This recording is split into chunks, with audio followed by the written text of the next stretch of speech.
తాకట్లో ఉన్న మీ బంగారం ఈ రోజు ఎంత ధర చేస్తుందో కొమ్మూరి గోల్డ్ వాళ్ళకి కాల్ చేస్తే ఫ్రీ గోల్డ్ కాస్ట్ చెక్ చేసి చెప్తారు.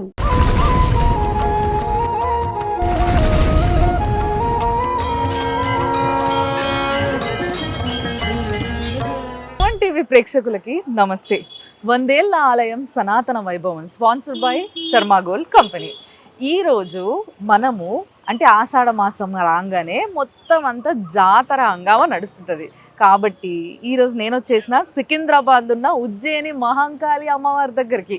సో అమ్మవారి వైభవం గురించి ఎన్ని మాటలు చెప్పుకున్నా, ఆమె గొప్పతనం గురించి ఎంత చెప్పుకున్నా తక్కువనే. కాబట్టి లోపలికి పోదాము, అమ్మవారిని దర్శనం చేసుకుందాము. ఆమె స్టోరీ ఏంది, ఆమె ఇక్కడ మనందరి మధ్యలో ఎందుకు వెలిసింది, అసలు ఏంది కథ, ఇవన్నీ ముచ్చట్లు మాట్లాడుకుందాము. అంతేకాకుండా అసలు బోనాల పండుగ ఎట్లా జరుగుతుందో అది కూడా చూపిస్తా పారు.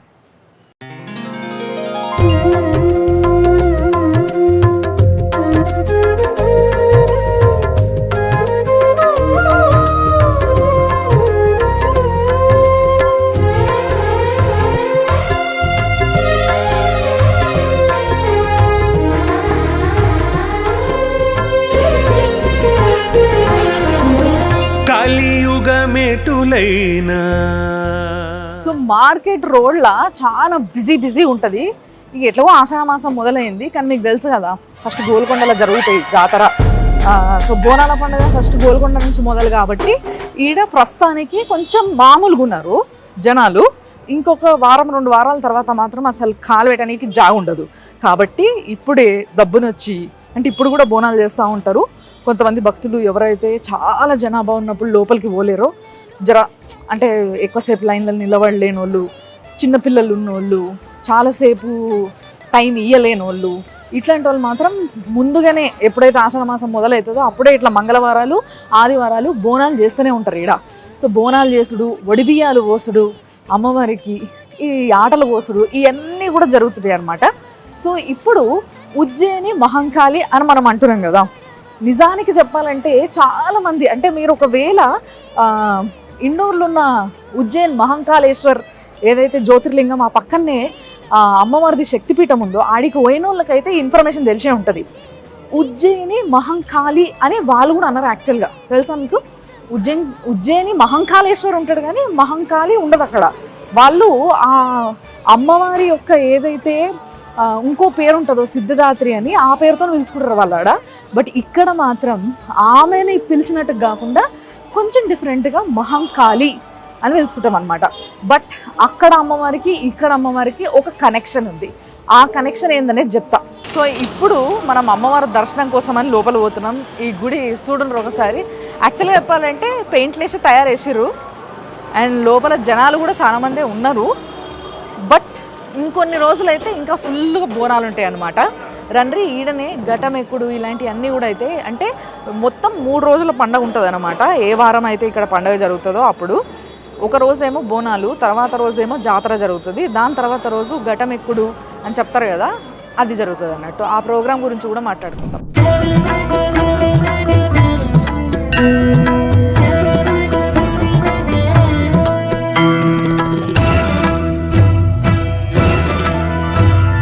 సృష్టి స్థితి లయ కారణకారుణి శాంతి ప్రదాయిని శక్తినుతే జగజనని జయ జయ జయకారిణి జ్ఞానస్వరూపిణి జ్యోతినుతే రాగస్వరూపిణి భావ వికాసిని త్యాగ విరాగిణి భోగినుతే బాధ నివారిణి భేద వినాశిని భవభయవారిణి భక్తినుతే జయ జయ హే లలితా పరమేశ్వరి కరుణ తరంగిణి శరణునుతే.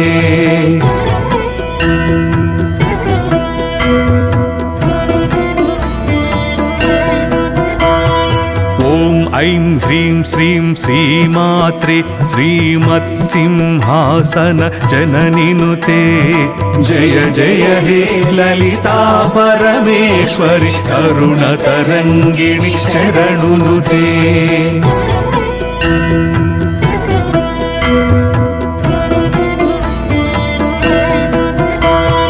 सर्वेश्वरि ॐ सर्वाक्षरि ॐ सर्वातीता सरसिनुते वेदविनोदिनि विजय विकासिनि वैष्णवपूजित विष्णुनुते कदम्बवनवासिनि कामेश्वरि कामदायि कामाक्षिनुते जय जय हे ललिता परमेश्वरि करुणतरङ्गिणि शरणुनुते।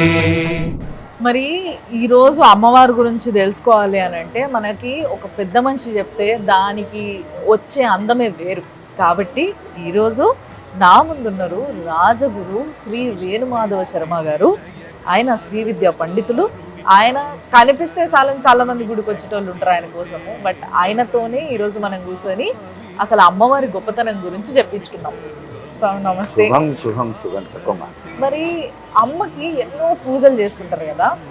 యాక్చువల్గా ఒక పద్ధతి ప్రకారం జరుగుతుంది. మనకి ఒక్కసారి ఆషాఢ మాసం రాగానే ఒక ఆదివారం అమ్మవారిని తీసుకురావడము, తర్వాత 1 లేదా 2 వారాల తర్వాత ఇక్కడ జాతర జరగడం, ఇక్కడ బోనాలు, జాతర, ఘటము, ఇవన్నీ ఇంకా. సో ఈ పద్ధతి, ఈ ఆచారాలు ఎట్లుంటాయి అనేది నాకు ఒకసారి చెప్పరా. 1813వ సంవత్సరంలో ఆర్మీ గేరర్స్, డౌలీ గేరర్స్, సురుటి అప్పయ్య గారి కుటుంబీకులు, అన్ని జాతుల వాళ్ళు కలిసి అమ్మవారిని వేడుకుంటే ఉజ్జయిని నుంచి వచ్చి జగన్మాత మహాకాళి అమ్మవారు ఇక్కడ స్థాపన జరగడం జరిగింది. అక్కడి నుంచి ఇక్కడ ఉన్నటువంటి వాళ్ళందరూ కూడా అమ్మవారికి ఆషాఢం వస్తూనే జాతర చెయ్యాలి, మనకి ఆడబిడ్డ, ఇంటి దేవత, ప్రధాన దేవత అయినటువంటి మహాకాళి అమ్మవారిని కొలుకులు చెయ్యాలి అనేటువంటి భావనతో ఆషాఢ మాసాన్ని ఎన్నుకున్నారు. ఈ ఆషాఢ మాసం యొక్క మొట్టమొదటి ఆదివారం రాగానే అమ్మవారిని ఘటస్వరూపంగా అలంకారం చేసి ఆ ఘటస్వరూపంలో ఉన్నటువంటి అమ్మవారిని అందరూ కూడా ఈ జాతి మత కుల భేదం లేని ఇక్కడ ఆ రోజు స్థాపన చేసిన వాళ్ళందరూ ఇక్కడ మనకి ఎల్లలుగా ఉన్నటువంటి ట్యాంకు గండు స్థానంలో ఒక ముఖ్యమైనటువంటి అమ్మవారి ఆలయాన్ని ఎంచుకుని, ఇది తరతరాలుగా వస్తున్నటువంటి ఆలయం. అది కూడా జగన్మాత అమ్మవారి యొక్క స్వరూపంతో ఉన్నటువంటి ఆలయమే. ఆ ఆలయంలో ఇక్కడ ఆనాడు కుమ్మరి వారి చేత ఘటాన్ని తయారు చేయకూడదు. ఈ ఘటాన్ని తయారు చేసిన తర్వాత సురుటి కుటుంబీకులు, ఈ అన్ని జాతుల వాళ్ళు కలిసి అమ్మవారికి ఒడిగియ్యం కోసి అమ్మవారిని మేళ తాళాలతోటి, తోరణాలతోటి, చిత్రచామరాలతోటి సాదరంగా అమ్మవారిని, ఆడబిడ్డని ఏ విధంగా అయితే మన పుట్టింటికి అత్తవారింటి నుంచి తెచ్చుకుంటామో ఆ విధంగా అమ్మవారిని మేళతాళాలతో దేవాలయానికి తీసుకురావడం జరుగుతుంది. సో ఈ విధంగా అమ్మవారు మొదటి ఆదివారమే ఆషాఢ మాసంలో అమ్మవారికి వచ్చి ఉన్నది మన కోసం. ఇప్పుడు అమ్మవారు చేయించుకునే పూజలు మహావైభవం ఈడ నిజంగా చెప్పాలంటే.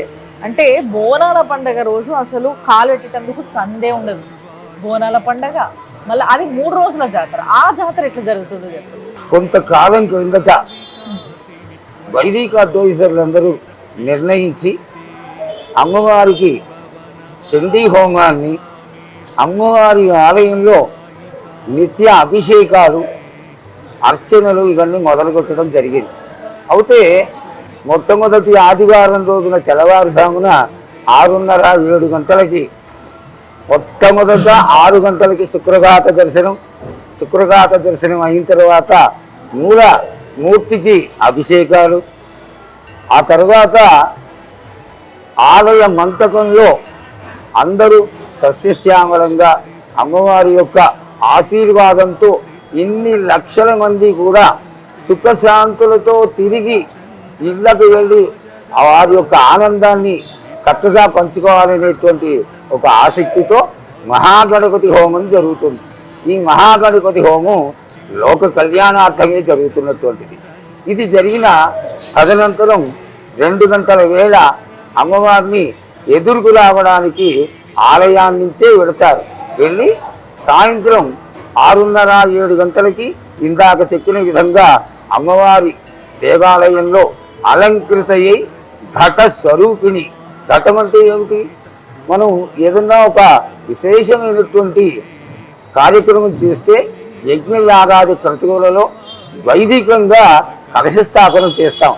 అదే కలశ స్థాపన జరిగి అమ్మవారిని ఆ కలశం పైకి ఆవాహన చేసి తీసుకురావడం జరుగుతుంది. అయితే ఇక్కడ విశేషం ఏమిటి అంటే పుట్టింటికి వచ్చినటువంటి ఈ జగన్మాత 15 రోజులు కూడా పూర్తిగా గ్రామ సంచారం చేస్తుంది. ఎందువల్లంటే తన దగ్గరికి రాలేనటువంటి భక్తులని, వృద్ధులని, శాతగాని వాళ్ళందరినీ ఆడబిడ్డగా వెళ్ళి అందరినీ ఆశీర్వదించి ఇంటింటి ముందర శాఖలు కోయించుకుని, చీరలు కొట్టించుకుని, పసుపు కుంకుమలు తీసుకొని మేళతాళాలతోటి యావత్ ఈ గ్రామాన్ని సందర్శించి 15వ రోజున పూజ కోసం సన్నద్ధురాలవుతుంది అమ్మవారు. కానీ నిజంగా మన పండగలన్నీ కూడా ఆడవారిని గౌరవిస్తూ, అంటే ఆడవారు అంటే ఆది పరాశక్తులు ఈక్వల్గా చూసే ఒక మంచి సాంప్రదాయం మనది. సో దాంట్లో భాగంగానే ఆషాఢ మాసంలో పెళ్లి చేసుకున్న ఆడపిల్లలందరూ కూడా వాళ్ళ అమ్మగారింటికి వస్తూ ఉంటారు. అమ్మగారింటికి వచ్చి బోనాలు చేసేది ఇదంతా కూడా ఇక్కడ తెలంగాణలో బాగా మనం పాటించేది. సో దాదాపుగా ఈ పండగ నెల మొత్తం కలిపి ఎంతమంది వస్తుండొచ్చు గురుగారి? అసలు ఈ పండుగ ప్రాధాన్యత ఆడపిల్లలకి సంబంధించింది. యాదేవి సర్వభూతేషు మాతృరూపేణ సంస్థిత. జగన్మాత ఆలయంలో అమ్మవారి ప్రాధాన్యత ఎంత అంటే తెలంగాణ అంతా కూడా లష్కర్ బోనాలుగా ప్రసిద్ధికి ఎక్కినటువంటి ఈ అమ్మవారి దేవాలయంలో మాతృ ప్రధానమైనటువంటి పండగయే ఈ జాతర. ఆషాఢం వచ్చింది అంటే తెలంగాణ ప్రజలకి అత్యంత ఆనంద కోలాహలాలతో కూడుకున్నటువంటి పండగ. అందుకే దీన్ని రాష్ట్రీయ పండగగా నిర్ధారింపడం చేయడం జరిగింది. చాలా సంతోషం. నిజంగా అమ్మవారి గొప్పతనాన్ని బాగా చెప్పిండ్రు మీ మాటలల్లో. ఒక మంచి ఇంట్రెస్ట్గా దీని యొక్క విశిష్టతని తెలుసుకున్నాం. అమ్మవారి అనుగ్రహం నీకు ఎల్లకాలం ఎల్లవేళలా ఉండాలని ఆశిస్తాను.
గురుగారు, నేను ఎప్పుడు గుడికి వచ్చినప్పుడల్లా అనుకుంటా, ఈ చెట్టుని అమ్మవారిని తయారు చేసినట్టుగానే మంచిగా పట్టుచీర కట్టించి నిండుగా పసుపు కుంకుమలు నింపి పూలదండేసి పూలు పెట్టి మంచి తయారు చేస్తారు. ఈ చెట్టు విశిష్టత ఏంది? మన తెలంగాణ సాంప్రదాయంలో ఏక చెట్టే అమ్మవారుగా భావన చేస్తారు.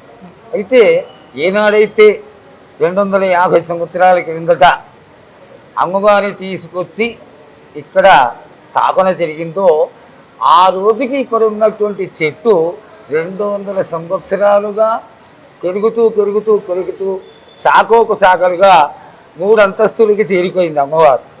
అయితే ఇక్కడ విశేషం ఏమిటంటే ఈ యొక్క అమ్మవారి విశిష్టత యూనివర్సిటీలో రెఫరెన్స్గాను, స్టూడెంట్స్కి ఈ యొక్క వేప చెట్టు యొక్క వైశిష్ట్యాన్ని తెలియజేయడానికి ఒక రెఫరెన్స్గాను చూపబడుతోంది.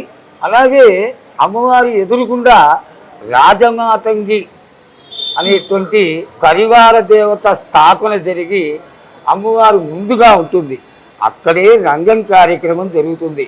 కోతలింగుడికి రాజమాతంగికి మధ్య గొయ్యి తవ్వి ఆ గోతిలో కచ్చికుండని పెట్టి దానిపైన చాట పెట్టి పసుపు కుంకుమలతో పూడ్చేసి జోగిని ఆవాహనానంతరం మేళతాళాలతో సాగర మంత్రాలతో 8 జాతుల వాళ్ళ యొక్క మంత్రోచ్చారణలతో అద్భుతంగా అమ్మవారిని ఆవాహన చేయడం జరుగుతుంది. జరిగిన తర్వాత అమ్మవారు చాలా విశేషంగా పచ్చికుండ మీద నిలబడుతుంది. నిలబడ్డటువంటి జగన్మాత దివ్య వాణిని అందచేసి అందరినీ ఆశీర్వదించి సంవత్సర కాలం కూడా సుఖశాంతులతో వర్ధిల్లాలని ఆశిస్తుంది. ఇది రాజమాతంగి అమ్మవారి ముందర జరుగుతుంది. ఎందువల్లంటే మహాకాళికి రాజమాతంగి ఈ స్థానంలో క్షేత్ర ప్రాధాన్యతలో పరివార దేవత కాబట్టి అక్కడ జరుగుతుంది. ఓకే. అలాగే ఎగ్జిక్యూటివ్ ఆఫీసర్ గారు అశోక్ గారు ఉన్నప్పుడు ఈ మండక స్థానంలో వీరభద్ర ఆలయం ఉండేది. ఓకే. జగద్గురువులు శ్రీ పుష్పగిరి పీఠాధిపతులు విజయనరసింహ భారతి స్వామివారు 50 సంవత్సరాలుగా ఈ దేవాలయాన్ని అత్యంత ప్రేమాదరణలతో భక్తులందరినీ ఆశీర్వదిస్తూ ఎల్లవేళలా వచ్చి వెళుతూ ఉండేవారు. వారికి ఒక సంకల్పం కలిగింది. అది ఏమిటి అంటే మహాకాళేశ్వరుడు మహాకాళి యొక్క భర్తృస్వరూపం కాబట్టి మహాకాళేశ్వరుడు ఉండాలి. ఈ వీరభద్రుడు వైశ్యులందరికీ ప్రధాన దేవత అయినటువంటి వీరభద్రుడు పెళ్ళిళ్ళల్లో ఇతరటువంటి శుభకార్యాల్లో ఆయన్ని పూజ చేస్తారు.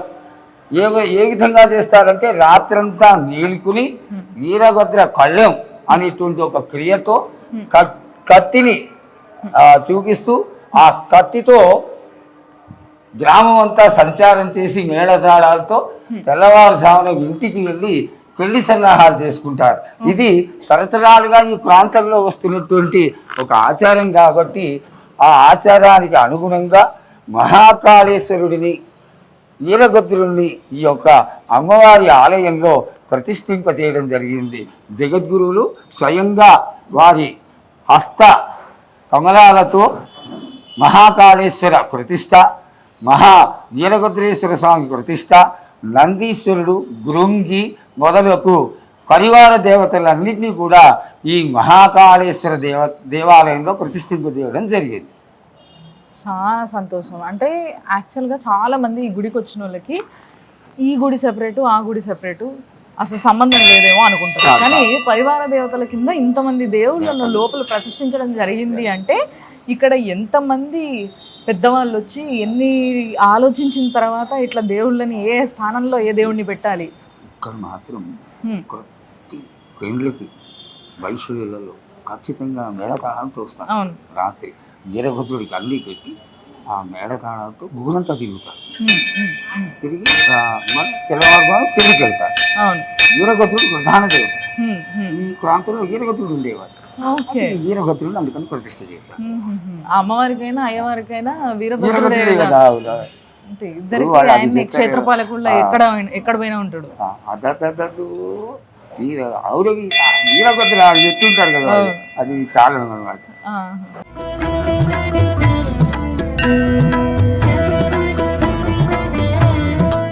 మహాకాళేశ్వర ప్రతిష్ట అనంతరం మహాకాళికి మంగళవారం శుక్రవారం ఇక్కడ గ్రామోత్సవం జరుగుతోంది. ఈ గ్రామోత్సవంలో అమ్మవారు పల్లకిలో మేళతాళాలతో ఒక ప్రదక్షిణ చేసి ఆలయంలోకి వస్తుంది. వచ్చినటువంటి జగన్మాతకి విశ్రమ సమయం అనేది ఒకటి ఉంటుంది ప్రతి దేవతకు కూడా. ఆ విశ్రమ సమయాన్ని ఏ విధంగా సద్వినియోగం చేయాలి అని ఆలోచించి ఈ అమ్మవారికి మహాకాళి స్వరూపానికి అద్దాల మంటకం కట్టించడం జరిగింది. ఆనాటి నుంచి కూడా అద్దాల మంటకంలో మహాకాళేశ్వర సహిత మహాకాళి అమ్మవారికి శయనోత్సవం, ఊంజల్ ఉత్సవం అంటే ఉయ్యాల ఉత్సవం, శ్రీచక్ర సహిత అయినటువంటి ఈ జగన్మాతకి ఈ అద్దాల మండపంలో జరగడం పరిపాటిగా కొనయాడబడుతుంది. ఇంకొకటి అద్దాల్లో అమ్మవారిని చూస్తే ఆయుష్ పెరుగుతుంది అనేసి అంటా ఉంటారు. నిజమేనా? నిజమేనా. సో కృతజ్ఞం సహస్రనామం చేస్తున్నాం. సహస్రనామం చేస్తే మొదటి నామానికి 1000 నామానికి 1000 నామాలు కలుస్తున్నాయి కదా. అదే విధంగా ఆ కృతజ్ఞాన్ని మనం ఒక్క మూర్తిగా కాకుండా కొన్ని వందల మూర్తులుగా దర్శించుకోగలుగుతున్నాం. అన్నిసార్లు దర్శించుకోగలిగినటువంటి పుణ్యం మనకి దక్కుతుంది కాబట్టి అంటారన్నమాట. ఓకే, సో అదనమాట సంగతి. సో గురువు గారే మన ఎంబడుండి ఇన్ని గొప్ప ముచ్చట్లు మనకు చెప్పుడు అనేది మన అదృష్టం నిజంగా. సో ఎందుకంటే ఆయన గుళ్ళ ఎంతోమంది చెప్పినట్టుగా నేను చాలామంది వచ్చినప్పుడు ఆయనతో ఒక 5 నిమిషాలు మాట్లాడాలని ఎదురు చూస్తారు. బట్ మీ అందరి కోసం మనందరి కోసం ఆయనే వచ్చి ఇక్కడ అమ్మవారి విశిష్టత ఏంది అండ్ వీరభద్రస్వామిని చూపించారు, ఆయన శక్తి ఏంది, ఆయన పవర్ ఏంది, ఇవన్నీ ముచ్చట్లు కూడా మనం మాట్లాడుకున్నాం.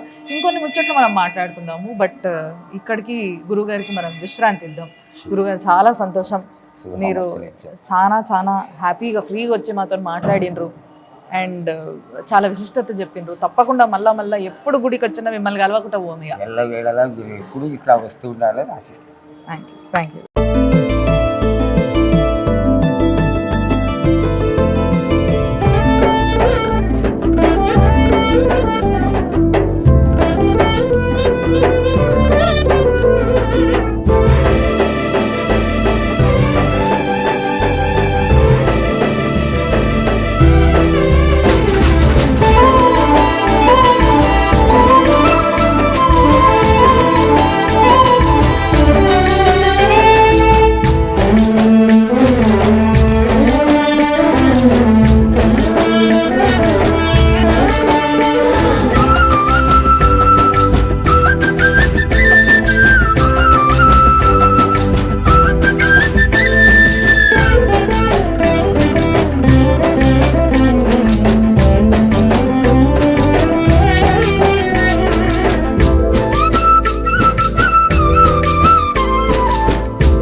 అయితే ఇప్పుడు మనం ఉన్న ఈ సికింద్రాబాద్ ఉజ్జయిని మహంకాళి అమ్మవారికి నేను బయట మీకు చెప్పిన కదా, మనము ఉజ్జయిని ఇండోర్లో ఉన్న ఉజ్జయిని మహంకాళి, అక్కడ యాక్చువల్గా మహంకాళి అనరు, అమ్మవారికి వేరే పేరు ఉంటుంది. బట్ ఆమె రూపమే ఈమె. ఎందుకు అని అంటే ఈ గుడిని అంటే ముఖ్యంగా ఫస్ట్ ఈ అమ్మవారిని ప్రతిష్ఠించాలన్న సంకల్పం మన సూరేటి అప్పన్న గారిది. సో సూరేటి అప్పన్నకి అప్పుడు అనిపించిందంటే ఇక్కడ వాళ్ళందరికీ ఎప్పుడు 1813లా అంటే 1813లా కలరా వ్యాధి సోకి చాలామంది జనాలు చనిపోతున్నారంట. అట్లా చచ్చిపోతున్న టైంలో మొక్కుకున్నాడంట ఆయన, అమ్మ ఇంత వేదన ఎందుకు మా వాళ్ళంతా చచ్చిపోతున్నారు, చిన్న చిన్న పిల్లలు చచ్చిపోతున్నారు అని చెప్పేసి ఉజ్జయిని మహంకాళి దగ్గరికి పోయి మొక్కుకున్నాడంట. నువ్వు ఒకవేళ ఆ వ్యాధిని తగ్గించి మా వాళ్ళంతా మంచిగా ఉండేటట్టు చేస్తే నిన్ను మా ఊర్లోనే ప్రతిష్ఠించుకొని నీకు పెద్ద గుడి కట్టి సంబరాలు చేస్తాము, పూజలు చేస్తాము, వైభవంగా మొక్కుకుంటాము అని చెప్పేసి అక్కడ మొక్కున్నాడట. అప్పుడు తిరిగి వచ్చిన తర్వాత ఇక్కడ అందరూ జనాలు కూడా మెల్లమెల్లగా సెటిల్ అవ్వడము, ఆ వ్యాధి తగ్గిపోవడము, అంత మంచిగా జరగడము జరిగిందట. దాని తర్వాత ఇక్కడ అమ్మవారిని అక్కడి నుంచే అంటే ఉజ్జయిని నుంచి ఆ అమ్మవారిని అక్కడి నుంచి తీసుకొచ్చుకొని ఇక్కడ ప్రతిష్ఠించుకొని అమ్మవారికి పూజలు చేయడం మొదలుపెట్టారు. అది 1813లో మొట్టమొదటిసారి జరిగింది. భవిష్యవాణి చెప్పేటందుకు రంగం ఎక్కి, అది కూడా రంగం ఎక్కుడు అంటే మీకు తెలుసు కదా, పచ్చికుండ అంటే పచ్చిదని కాదు అర్థం. బేసిక్గా ఎప్పుడైనా మట్టితోని ఏదన్నా బ్రిక్స్ కానీ లేకపోతే అంటే ఇటుకలు కానీ కుండలు కానీ ఏమైనా చేసినప్పుడు ఏం చేస్తారు, వాటిని కాలుస్తారు కదా. సో అట్లా కాల్వకుంటూ ఉన్నదాన్ని పచ్చికుండ అంటారు. అట్లాంటి పచ్చికుండ పైన నిలబడి భవిష్యత్ ఏందో చెప్పగలిగే కెపాసిటీ అమ్మవారు ఒకరికి ఇస్తారు అన్నట్టు. సో ఆవిడే దానిపైన నిలబడి ఆ భవిష్యత్తుని చెప్తుంది. అంటే ఆ సంవత్సరం అంతా కూడా ఏ విధంగా ఉండబోతుంది, మనకి వర్షాలు ఏ విధంగా పడబోతున్నాయి, ఎలాంటి నష్టం రాబోతుంది, ఎలాంటి మంచి జరగబోతుంది, ఆమె మనం చేసిన పూజలతోని సంతృప్తి చెందిందా లేదా, ఇలాంటి విషయాలన్నింటినీ కూడా భవిష్యవాణిలో మనం చూస్తాం అన్నట్టు.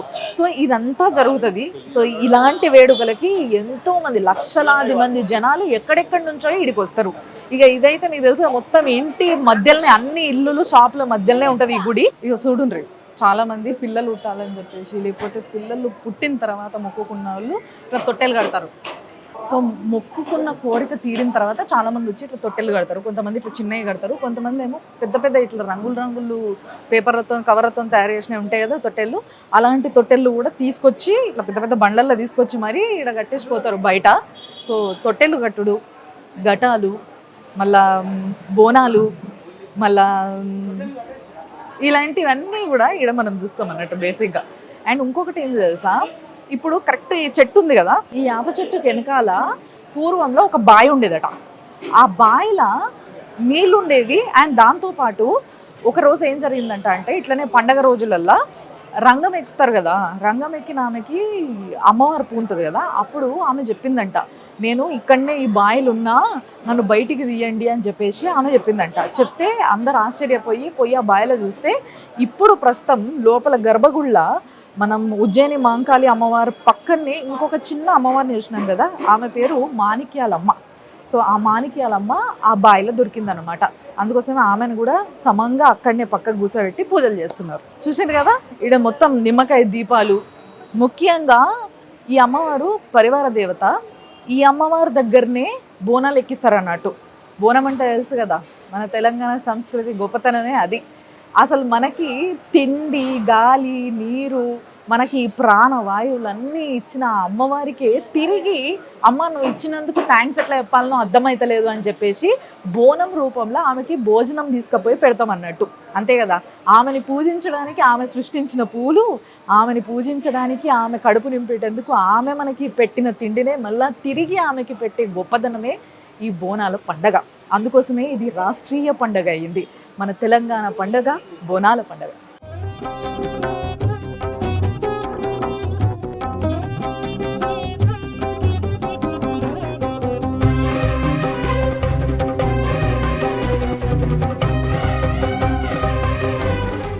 ఇందాక నేను వచ్చేటప్పుడు చెప్పినా కదా, ఘటం అని మనం చాలాసార్లు మాట్లాడుకున్నాం.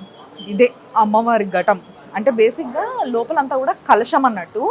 ఆ కలశం పైన అమ్మవారి ఫేసు, అమ్మవారికి చీర, నగలు, నిండుగా పూలు ఇవన్నిటితో అలంకరించి చాలా బరువుగా ఉంటుంది ఇది. కానీ ఇంత బరువుది కూడా ఒక వ్యక్తి తల మీద పెట్టుకొని ఏ సపోర్ట్ లేకుండా, అంటే చేతితోను కూడా పట్టుకోవాల్సిన అవసరం లేకుండా, ఎంతసేపు అయినా ఎన్ని గంటలైనా కిందికి దించకుండా నడవగలిగే శక్తి ఆ వ్యక్తికి వస్తుంది అని అంటే అదంతా ఆమె పవరే. ఆమె తల మీద కూర్చుంటే అట్లుంటుంది అన్నట్టు. సో అందుకోసమే ఈ ఘటాన్ని ఏం చేస్తారంటే, ఇప్పుడు ఒక్కసారి అమ్మవారు వచ్చినప్పుడు అంటే ఆషాఢ మాసంలో మొదటి వారం ఆదివారం రోజు వీడికి అమ్మవారిని తీసుకొస్తారు కదా, ఇంకా ఆ రోజు నుంచి ప్రతిరోజు ఆషాఢ మాసంలో అమ్మవారు ఇక్కడ మొత్తం సంచరిస్తుంది అన్నట్టు. సో అమ్మవారు సంచరించడం అంటే ప్రతి ఒక్కరింటి ముంగటికి ఘటం పోయి ఆగితే అందరు వచ్చి ఒడిబియ్యం పోస్తారు, మొత్తం దీపాలు పెడతారు, ఆరతులు ఇస్తారు, పసుపు కుంకుమ చీరలు ఇవన్నీ కూడా ఆ అమ్మవారికి సమర్పించుకునే ఒక అవకాశం ప్రతి ఒక్కరికి ఇవ్వడం అన్నట్టు. సమంగా అంటే కుల మత భేదాలు లేకుండా ప్రతి ఒక్కరి ఇంటి ముంగటికి అమ్మవారే స్వయాన పోవడం అనేది అదొక పద్ధతి. సో అదే ఆ అమ్మవారు.